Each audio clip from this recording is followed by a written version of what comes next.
Welcome to a brand new episode of The Oracles. My name is Manelisi, and with me is the incredible and beautiful superstar Oracle, Z Mazibugo. Today we are back again, and this week we're still hanging out. We are still hanging around in Europe. But this young man was born and raised in the UK, and he is a rapper and songwriter. He's been making music for about 9 years. He has reinvented himself, and now is here to take over the world. So far, he has released several singles, and we are waiting on a full body of work, which without a doubt should be exciting. His music is just incredible, and I have to say that his flow and versatility are second to none. Today, the Oracles are honored to bring you a future phenom, a man destined for success. He's here to take us through his journey and to share with us his origin story. Ladies and gentlemen, coming to us from the United Kingdom, King Charles's government knows him as Oscar Asilam, but we know him as Young Wolf. Young Wolf, how you doing, man? Good, man. That was incredible. Let me just say that from the beginning. That was incredible. That's not like, oh, man, that was great. That was incredible. Jesus. Thank you very much, Wow. man. Yeah, thank you man. very much. Yeah, how are you doing, though, man? I'm good, man. How are you, man? How are you? How are you both?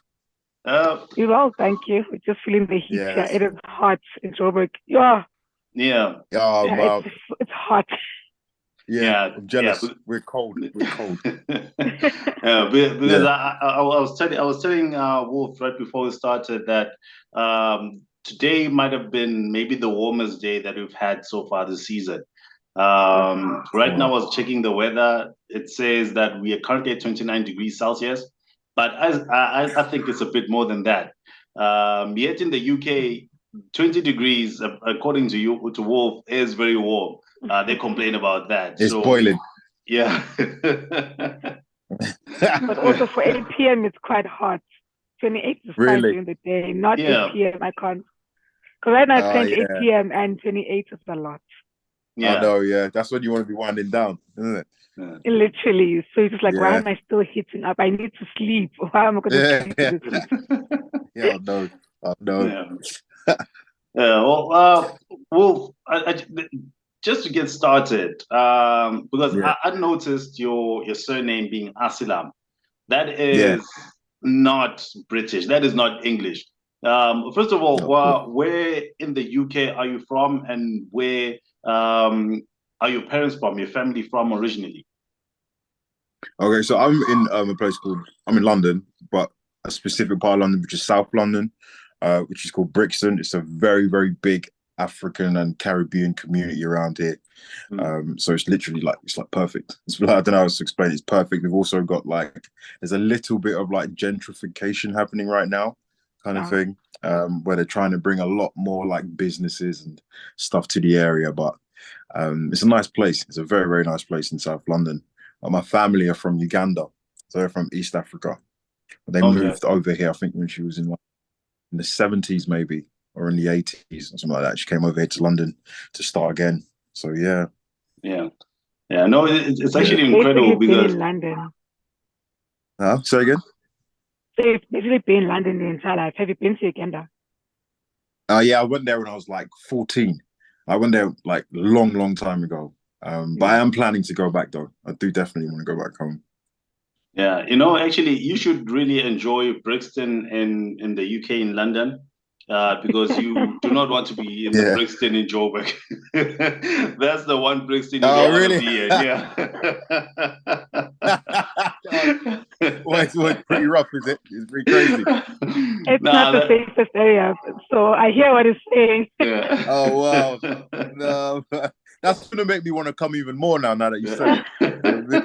You should actually come through and just to see all these places, because there's a lot of places in South Africa, obviously because South Africa was a British colony at some point.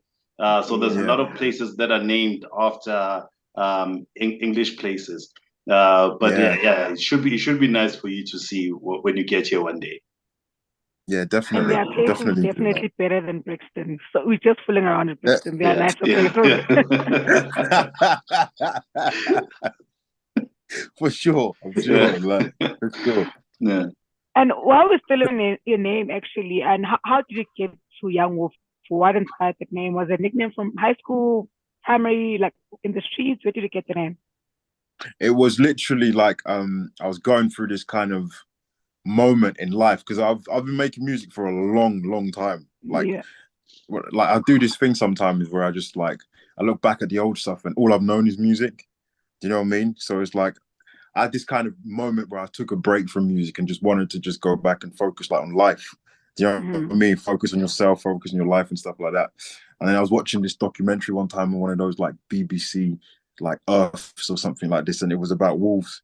And it was this black wolf specifically that like had to get from somewhere to another place. But it was just the journey he was going on. And it was a very like so much turmoil and stuff like that, and I just resonated with it so much. And then I just added the young on top of it, but I spelled it like with an interesting way with the X instead of the O. Yeah. And then yeah, came up with the name Young Wolf. Yeah, but I also understand that you used another name before Young Wolf. Yeah. Which one was that? It was Black Wolf Oscar. That was the name, but it was too long. That was the problem. It was way too long. It was like it's a mouthful to say that. I was like, you can't have that, man. You just need to. It just has to be simple. You know what I mean? So I simplified it and stuff like that. And also like just my artistry as well with the stuff I was making back then. It's not like who I am now. You know what I mean? I've evolved a lot now as an artist and stuff. So I just felt like you should just refresh it again. And also, why the young? Because if you list, like, there's so many young rappers. If it's not Lil, it's Young. So what made you go with Young? Young in spirit. That's what I meant. Young in spirit. My music is very young spirited. It's very young energy. Do you know what I mean? It's very like, and young is like something that we all can feel. Do you know what I mean? It's like it's your mind. Do you know what I mean? It's your mind state and stuff like that. You're forever young, you know? So it's like that. Yeah.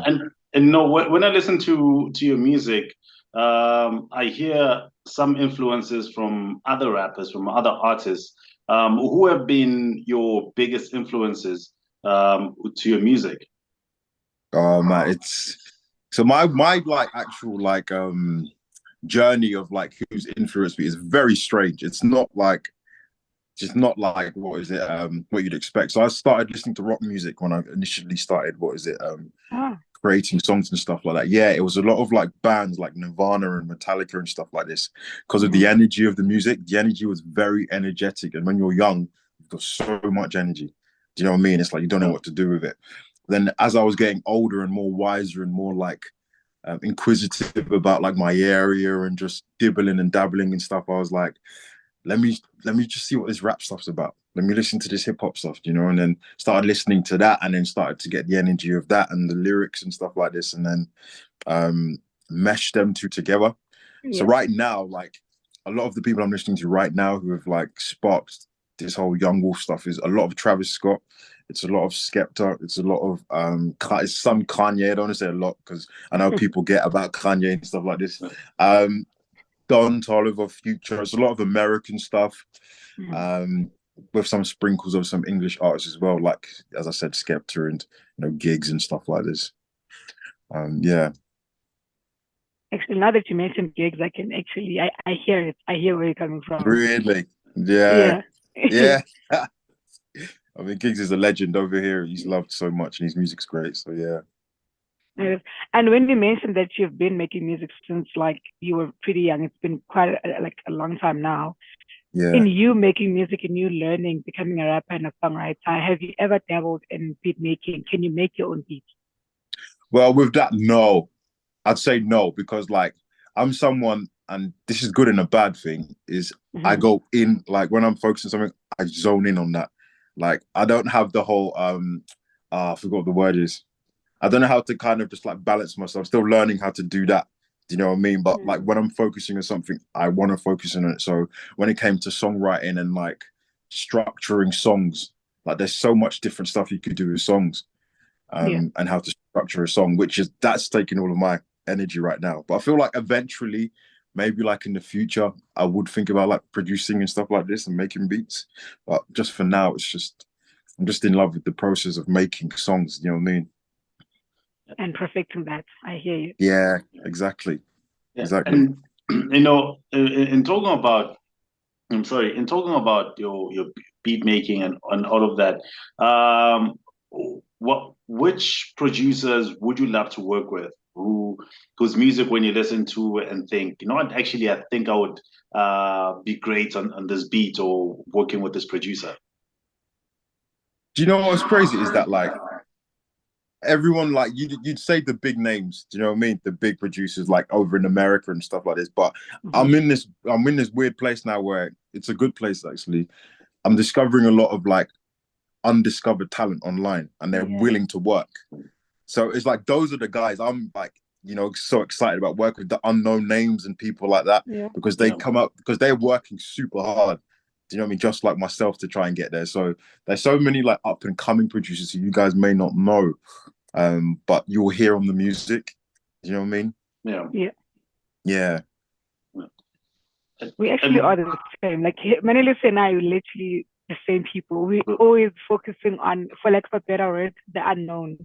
We don't, we care, but we really don't care about the big guys. Because I feel like the young ones or the ones who are still like unknown, they are hungry for this thing. The talent is still raw.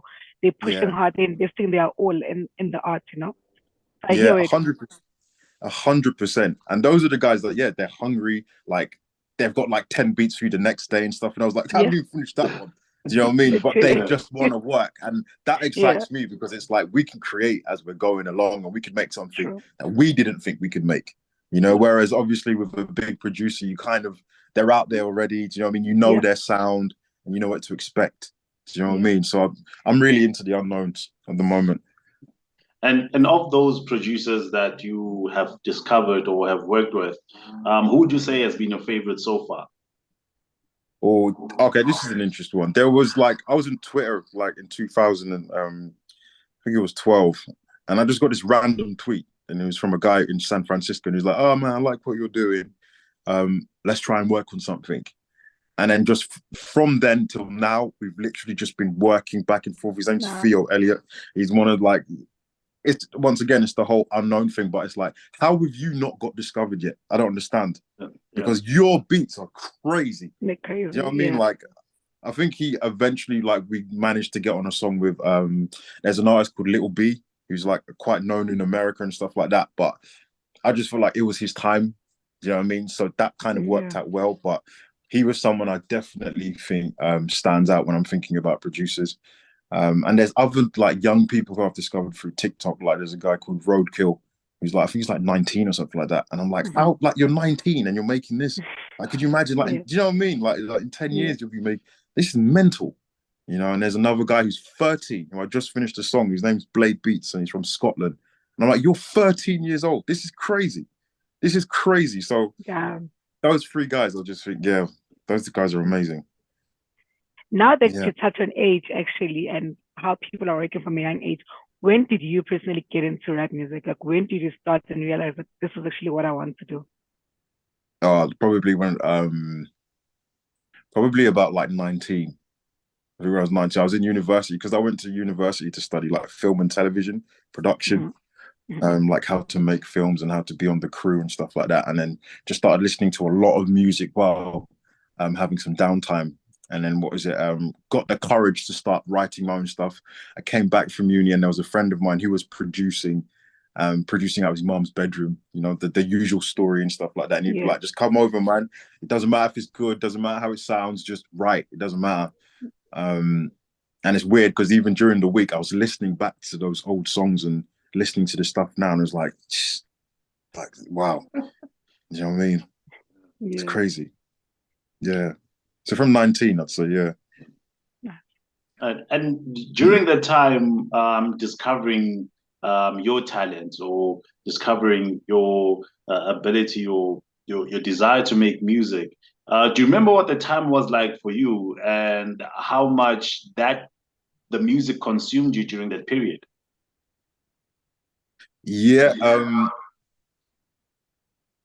It's always consumed me. That's the thing, though. It's always consumed me. It's always consumed. Like it's got to the point where there's nothing I know outside of music. You know, and that could be a good thing, that could be a bad thing, but it's like I've just like focused on this so much. So I'd say it's always consumed me, you know. Now, saying that it's always consumed, right? Now, do you have a process that you go through when you're creating music? Like, what kind of mental space do you put yourself in, or physically, what do you Okay. do to get yourself into that?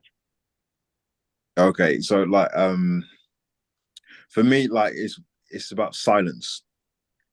That's my process. So I come in here, like I find what I'm gonna be working on and stuff like that. I always try to find the melody first, you know, like try and find some sort of reoccurring theme or something about the song which speaks to me. And it's like, all right, I feel like a melody would be good here, and then I could rap here, you know. So it's almost like a puzzle. It's like putting a puzzle together. You're seeing it before it's done, and then I like to get silent. I don't even like to hear the beat. I like to get silent so the words can kind of come to me and kind of stuff, and then just figure out how I can play with the words specifically for like the rap parts. And then when it's the melody, it's like, okay, can I fit a high melody here or can I fit a low melody here? How am I going to use that melody over the period of a song, kind of thing? So I think for me, that's definitely always the process. And then going away for a little bit and then coming back and then just like hearing the mix, because I like to mix my own stuff as well. So just hearing my mix kind of thing and being like, okay, I feel like this could be a bit more like trippy. Do you know what I mean? Like I like my sound to be very, very different, very like yeah, very different. I think that's abstract and just like obscure and like hearing like melodies where you didn't expect them to come in and stuff like this, or like a tone you didn't hear. And it's like, where did that, like, that's not supposed to be, but how did it fit? It's like curating, you know? And I learned that, and I'll be honest, I learned that from a lot of Kanye West's music. A lot of his music is like, it feels like it's a big collage, you know, like a big painting. Do you know what I mean? And he's just putting color here and color here and color there. But at the end, when you look at it from afar, it's like, wow, this is actually a great picture. Yeah, and that's so much sense. Yeah. I know. You know, and I also understand for guys like you who is always making music all the time. How big is your library at the moment? You know, look at all the music that you've recorded already. Roughly, how many songs do you have just sitting there in your computer somewhere? Definitely over 100. Definitely over 100. That's definitely over. I think I'm coming up to 2 or like maybe like 170 or something like that. Because what I did was last year, I always had this fear. I was like, all right, I believe in what I'm making. I know it's gonna work. Like I believe in it that much. I know it's gonna work. But my only fear is I don't have enough music. I don't have enough songs to like sustain everything. So I said, all right, I need to go away. So from last January, I just spent like months and months just making songs, and somehow I just managed to get to 100 before August. And I was like, man, this is mad. Just keep going. Do you know what I mean? Keep going even deeper and just discovering more, because you learn more about yourself as well through making music. Yeah. And I had this weird moment where I was like, almost like a blackout. It's like you black out and then you come back at the end of the session and the song's there. And that kind of made me like look more into like spirituality and stuff, like things are coming through you. Because there's some stuff like, I don't know how I made it. I don't know how. I couldn't tell you how, but I made it. Do you know what I mean? So I feel like it's some sort of spiritual thing that's coming through. I'm like an instrument or something, you know? Yeah. Feeling like a vessel of some sort. Exactly. Just a vessel for some sort of like expression or just like some higher something. I don't know.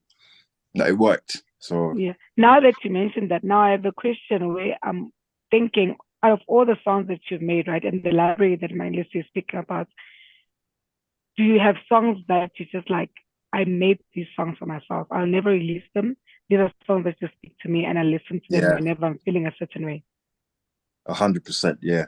There's a lot of them in there. Sometimes it might even be a bad mix, or sometimes it might just be like,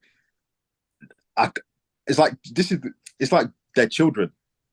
That's the thing. They're like your children. Do you know what I mean? They're like your kids. And when you release a song, you're giving your kids, do you know what I'm saying? It's like you're giving your kid away. And it's like, wow, all right. You know, but that's what we do it for. That's why you make music. You know what I mean? Like, it's a weird analogy, but that's the only way I could put it. It makes sense. It makes so much sense.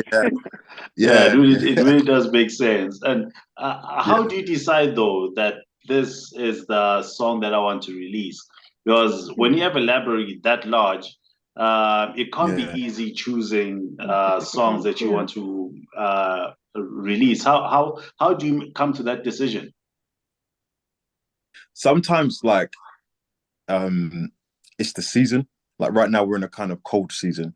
So maybe something a bit more like of a dark kind of trap kind of sound could work right now in the nighttime and stuff like this.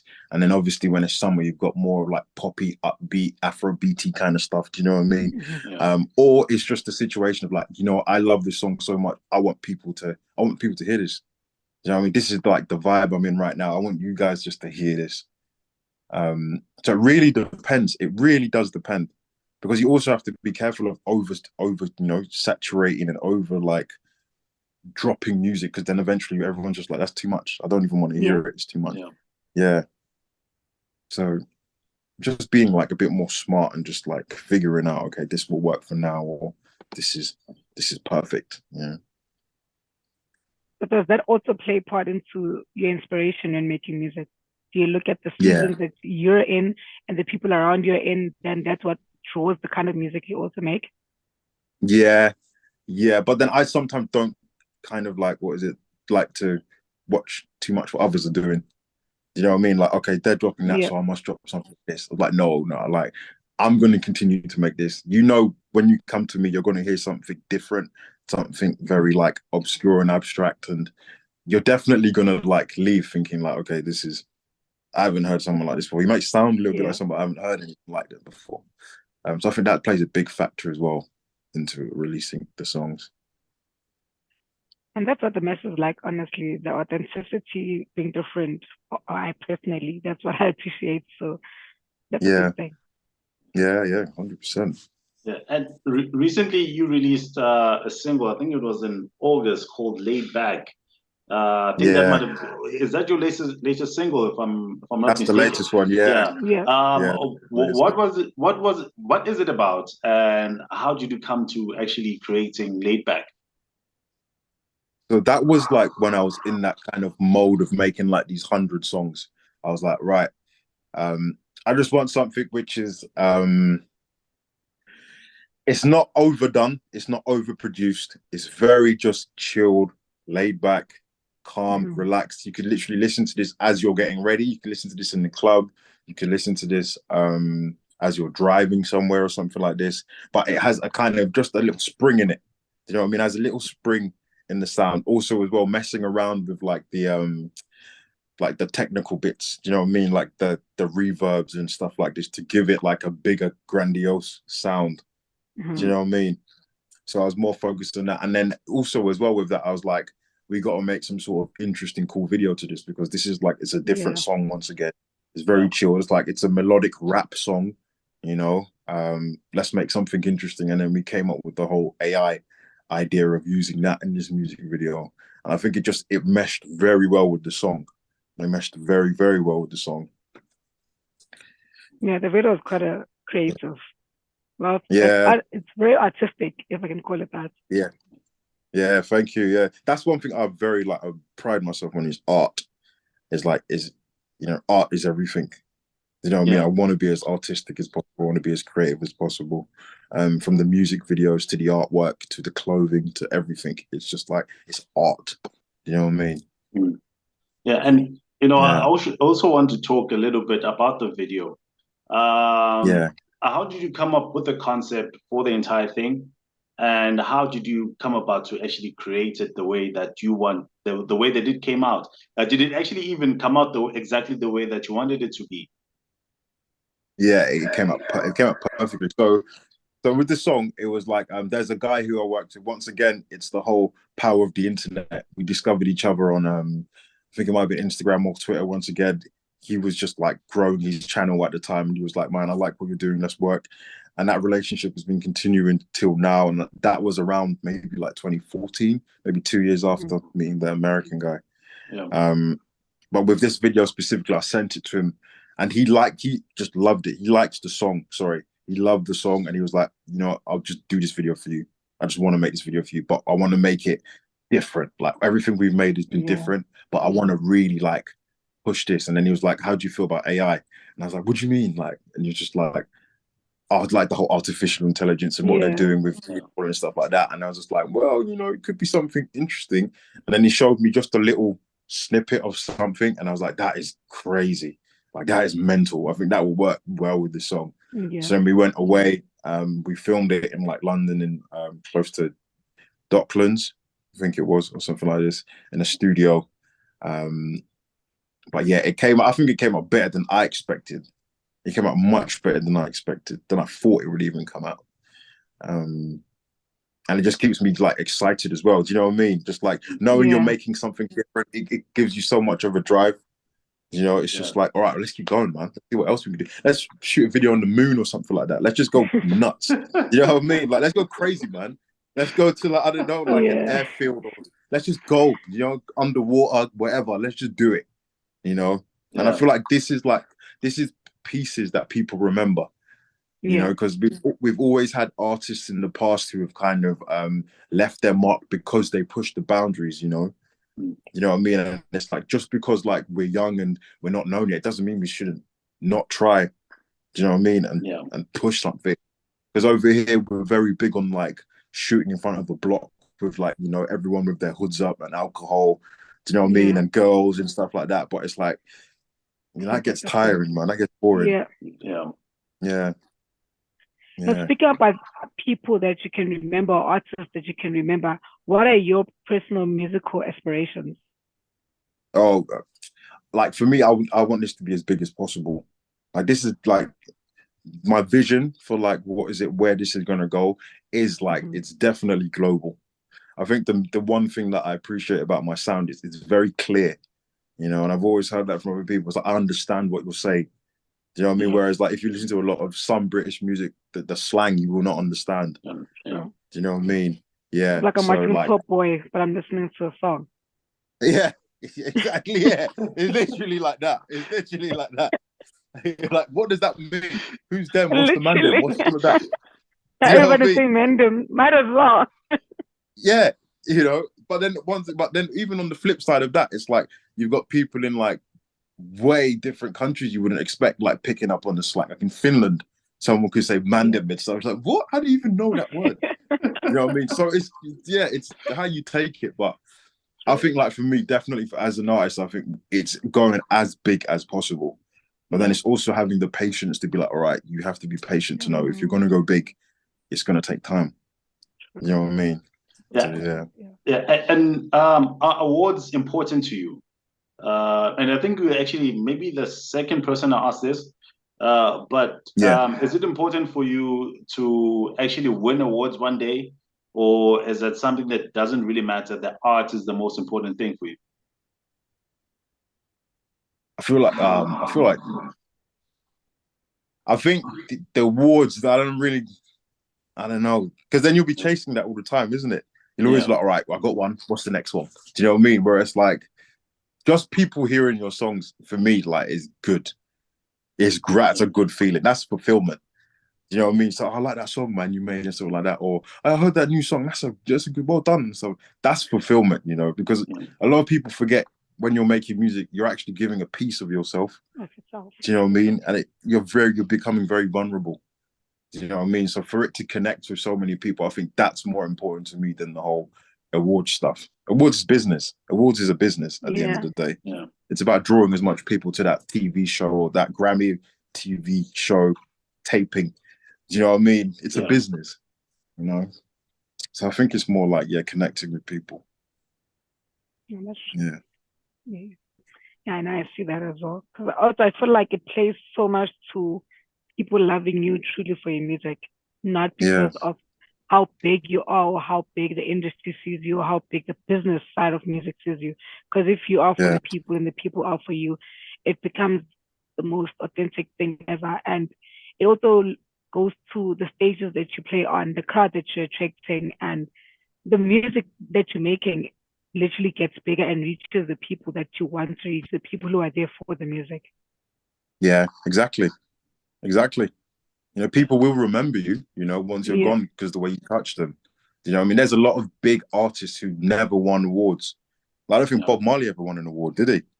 like people like No, that, I you don't think know. so. Yeah, No, I don't think so. actually, Yeah, actually. I never actually You thought wasn't about seeing that, him but yeah. standing Now up that there. you mention it, I've never like. Yeah. You know, he wasn't there picking up a Grammy, but we still talk about him. We still remember his name. We still remember his influences. Do you know what I mean? On people. Yeah. So that will always outlast. Yeah. You know? That's true. He made the biggest music. Yeah. Yeah. Yeah, that's true. Now, there are a lot of major festivals and events that happen annually, almost every month, all around the world. Yeah. For you, what's the one stage that you want to one day see yourself playing on? Oh, there's so many. There's so many. But just off of the top of my head, because sometimes I do this thing when I'm making the songs, I visualize as well. Like, okay, the audience as well. That's what makes the songs even better and makes it more fun making them. So places like because obviously we've got Glastonbury here. I don't know if you've ever heard of that, which is a very big festival. It's one of the biggest summer festivals. America, they've got stuff which is really hitting with the young kids called Rolling Loud. I don't know if you've ever heard of that festival. That's huge. But it's also as well about countries as well. There's countries I'd like to perform in. Definitely like to see South Africa for sure at one time. I think that would be a great place to perform. Europe, I think Europe would be great as well. South America is another one. I think South America going there, that would be great experience to perform. Yeah. But just off of the top of the head, it's definitely Glastonbury and Rolling Loud. I think they will be the two. Yeah. Yeah, because those are actually quite huge. And, you know, personally, I'm able to measure just how big a concert or festival is by how famous it is around the world. And for us to know Glastonbury and to hear about Rolling Loud and to see actually big artists being proud of being on those stages, it speaks of how big those stages are. Yeah. Yeah. I mean, I also pride myself as well, even in like the open mic nights, you know, going there as well. Because like I feel like those as well, those like growing that home base. Do you know what I mean? Like it's just as important as, you know, being on a big stage. Do you know what I mean? I feel like everything is relative to you, you know? Yeah. And speaking of open mics, when you're there, do you always perform music that you already released, or do you also perform new songs that you still yet to release? At first, I was doing a lot of stuff that I just released, but now, like, what is it? As I'm going back out there again, I'm going to be doing a lot of unreleased songs. You know, I just want to test them out, see like how they work. What's the energy around them? Yeah. I think that's going to be fun as well, because that could also give you like, just like with the other question you were saying, how to know when to release. That could easily just be like, all right, this is definitely the next song, man. Did you see the way? They're reacting to that. Yeah, and how's the culture like over there, particularly in those small spaces like the open mics and whatever? What's the culture like amongst the artists who get on those stages and perform? It's good. It's very like there's a camaraderie there. Like, do you know what I mean? Because usually it's like the artists come in first before the venues even full. They do their mic check, and then it's just like bouncing literally stories, trading stories. You know, how long have you been making music, and you got a good sound? You know what I mean? And it's a lot of encouragement. So I think that's really cool. I think the problems come when you're at that level where you've got eyes on you now, and it almost feels like, well, I can't say that he's good. Do you know what I mean? Like it becomes a bit weird. You know, you see that a lot actually. Yeah. You know, people who are kind of like they've got themselves on now, or they've signed a deal. You know, and it's like, they don't want to play little shows anymore. They feel like they should play bigger shows and stuff like that. You know, so I think it's about everyone who's like every open mic I've gone to, everyone's had their head like screwed on, knowing like you know we're coming to work and push it. You know what I mean? Yeah. Speaking of work and you now wanting to perform new songs and you're going to open mics, is there a body of work that we can expect from you, be it an EP or an LP? Is there something that we can look forward to? That's something I'm definitely working towards now, because like there's definitely like enough songs there, but then the problem I have and the problem I need to tell myself is stop recording and listen. You know what I mean? You've got it all, just you make too much. Stop and listen. but then it's like telling yourself not to wake up. Do you know what I mean? It's like, how can I do that? I can't stop creating. Yeah. You know what I mean? But yeah, I think what is it? Maybe going into sometime before next spring, or maybe like January, February time, start to like zone in now and start to put like a chunk of like maybe songs together and just start getting them out there, shooting videos and just having fun now. Yeah, I think that's the next process, definitely. Right. And is there a particular message that you want to send through your music? Yeah, definitely. Because I always felt like I was the guy who kind of just like maybe screwed up a little bit. Do you know what I mean, in life? But the one thing I always think about it, because like, you know, sometimes you have this like idea of your life, how it would go, you know, but once music came into my life, it just stopped everything else. Do you know what I mean? So at the beginning, I was that guy who was like screwing around and stuff like this. But when it got to music, it was serious. So the message that I have through my music for sure is definitely to let people know, like you can do it. Do you know what I mean? You have to like obviously focus and zone in and stuff like that. You can do it. Another thing through my music is be different, be creative. Don't be afraid to be creative. Don't be afraid to sound different. Like, one thing right now, we're in this kind of mode, especially in the urban scene, where it's very drill music. Drill music is like one of the leading kind of music, and all these young kids, you know, they just want to immediately, when they think of music, okay, I have to do drill. That's all I have to do to get people to recognize me. But with my stuff, I just really want them to know you don't have to do drill.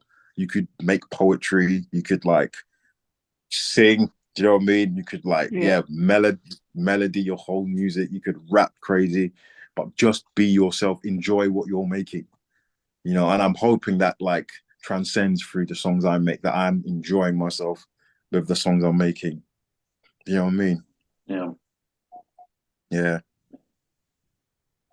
That's beautiful, because I'm huge on getting a message of like music. I'm that kind of person. I enjoy the fun music. I enjoy clapping here and there, but for me, I'm more focused on what does it mean to me? What am I hearing here? So I really love it when like artists put basically their heart and soul into their music.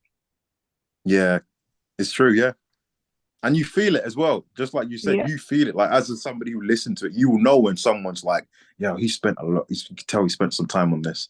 Do you know what I mean? Like, he thought about what he was saying and how he was going to deliver it, you know? So, yeah, my whole thing, my whole everything brand, my whole everything is creativity. That's it. It's creativity. Just being unique, being yourself, and just being as creative as possible. And you know, your career hasn't yet taken off. You're still like in the very early stages. You're still building your foundation. But in your journey so far, what would you say has been your proudest moment, where you looked at your art and you looked at yourself and say, "Not, I'm proud of myself for doing this or achieving this." I'm one of those people that, you could acknowledge like the outside accolades, do you know what I mean? But then like music for me is fulfillment. Do you know what I mean? It's fulfillment. Like, it's little things like every time after making a song, when you finish the song. Yeah. Do you know what I mean? If you could imagine that feeling of like, I made something out of nothing. Yeah. You know what I mean? Like, I literally made something, and that feeling, and then going back and listening to it, and then it's like, it gives you a whole new like energy. And it's like, wow, we are creators. Do you know what I mean? Like, we can create from nothing. This is crazy. Like, I could talk about, like, there was something, a moment where one of the songs I made, which was a poem, it was called Immortal. And that was under the whole like Black Wolf Oscar like brand and stuff like that. It got picked up by one of these BBC playlist sort of things. And that was a good moment. That was a very good moment. That was a very nice moment. It was like, okay, because the song was very deep. You know, it had a lot to do with death and like, suicide and stuff like this. And I just thought, okay, I was just writing it just for myself. Do you know what I mean? I didn't think anything of it. But then for it to get picked up and they enjoyed it, I was like, okay, that was pretty cool. You know what I mean? Yeah. But it is the fulfillment aspect of it, you know, because if you're always searching outside, like, okay, are they going to, you know, give me an award, or are they going to like this? You'll always be chasing that. So for me, it's the end of a song, to that and being like, wow, I made that, man. That's mental. Yeah. Yeah, no, and I get that. I get that, and I can relate to it. Particularly with this podcast, because we have spoken with people we only listen to on radio and only saw on TV, and for us to actually get in touch with these people and they say yes, they want to be on the podcast, and get to speak to them, and we have a good time. That also for us is the little things. When you just look at it, it looks like a small thing. But for us to actually be able to create positive relationships with these people and have a good time with them, and actually be able to grow this podcast to what it is now, even though it's still very small, it is a huge achievement for us as well. So I fully relate. Yeah, I fully relate to what you're saying. I know, because once again, you're literally in the same situation. You made something from nothing. Yeah. Do you know what I mean? Yeah. All you had was your idea. I love music. I just want to talk about music. Literally. Do you know what I mean? I want to bring guests on to talk about music. And look at you guys now. So, you know, I know you know what I'm talking about for sure. Yeah, no, definitely. Yeah. We definitely know what you're talking about. And looking at us, and no one can take that away from you. That's another man, thank you. That's true. Yeah.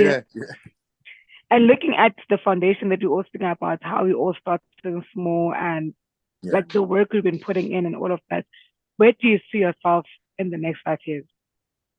I'd like, it's not even the next 5. I feel like by the end of this year, maybe beginning of next year, something happens. There's like that intuition you have.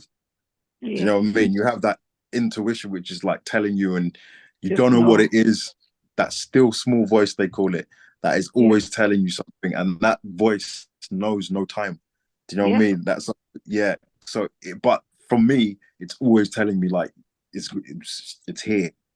Do you know what I mean? So I think for me, my whole thing is just aligning now, because it's nothing to do with like outside, like, you know, I have to do, it's just alignment now. I just like, something is going to happen where I'm going to even meet that person, or that opportunity is going to happen, or something I just didn't see coming. And then, you know what I mean? It will align perfectly, and then the road is there. So I feel like it's soon. It's sooner than like I could even see, you know? Yeah. And one time with this podcast, we also do on faith. So we know what you're talking about. That instinct, that intuition. Yeah. We know it very well. Exactly. You know what I mean? It's something beautiful, honestly. Yeah. Like it really, really is. But you know, I don't have anything else to actually ask, because it's a good time that we're having with you, and I'm looking forward to actually talking to you again. You know, someday you'll be at Glastonbury, someday you'll be at Rolling Loud. You'll be because I really believe that you'll be one of the biggest artists to come out of the UK. At some point very soon. But I don't have anything else to say. I don't know. Do you have anything else to want to say, Z, or you want to ask? Yeah, one thing I am known for this. I like putting people under pressure. So I'm gonna keep it simple. 2 songs, literally, Laid Back or Guava. Top of your head, which is your favorite song? Which one? Laid Back or Guava. Which one is the favorite song? Oh, both of them. Oh, wow. That's a tough one. I don't know, because there's so many different. I'll tell you a quick story about both of them. One of them, Laid Back, was literally when I was making the whole, like, a lot of songs and stuff like that. And the idea of the whole AI was the one that kind of like, it's made me like fall in love with that song. But Guava was one of the songs that I made like in around 2016. And there was this moment I had with my friend in the car, and then I played it for him. And it was that moment where it was kind of like, you have to believe in yourself, and you have to believe in this song. But the timing of when that song would have originally been released would have been like a completely wrong time. Do you know what I mean? But it's always been one of my favorite songs because it was effortless to make. Yeah. You know what I mean? It was very effortless. It was very simple. It really sounds like it. As I mentioned, it sounds like you're just effortless. It's nice. Yeah. I personally love it. Oh, thank you. Honestly, thank you very much. Do you know what I mean? Like, it was literally just effortless to make. It was like the pen was moving itself. I was just, that instrument thing, the whole instrument situation, you know, just like being used to create this song. But I don't know. I honestly don't know. I couldn't tell you. Both, I don't know. Probably guava, actually. I'd say that. Yeah. Yeah. Yeah. I just like yeah, putting probably people under pressure. That's all. That's all right. It's okay. Yeah. Yeah. Wolf, is there anything that you would want to say or want to ask us? I would hope one day things will work out to where I could actually be there in person with both of Yeah. you lot, and then we could actually do this in Yeah. person in South Africa. I think that would be perfect, So Okay. let's just, I guess we just have to keep working together and then growing, and then things will line up perfectly. I think what you guys are doing is amazing as well, bringing artists who are kind of like finding it difficult to kind of get their message, do you know what I mean, out there, or they're finding it difficult to just, I don't know, speak about music on a platform like this. Do you know what I mean? They don't know where to start. So I think this is great. I think you'll definitely have more people coming on. Do you know what I mean? And it's just flowed well. So yeah, man, keep going, both of you guys. It's amazing. Yeah. Thank you very much, man. Yeah, thank you very much. Yeah, because we really enjoy this platform. And as he said that our biggest priority, or what we enjoy the most actually, is speaking to guys like you who haven't made it yet. Who are still on their way, because we really believe in everyone that we bring onto the podcast, and we believe that one day we will see them living the dream that they want to live through music, and you are definitely 100% one of those people. So we thank you very much, man. We thank you very much for sharing your time and your story with us, and we are looking forward to having you in person. It could be in South Africa, it could be in the UK, it could be elsewhere in the world. We might be together somewhere outside of our home countries. Anything can happen. Exactly. That's it, man. So if you guys don't have anything else to share or say, I think this is where we can actually end our conversation this evening. Once again, thank you very much, Z. Thank you very much, Wolf. It's been a wonderful time, but we will be back again next week. Next week Wednesday, because we always upload the podcast every Wednesday. So next week Wednesday we'll be back again. We might actually have something quite exciting, but we'll see. We'll see what happens. But we'll see you again next week. Cheers. See you, man. Bye-bye. Bye, guys. Thank you.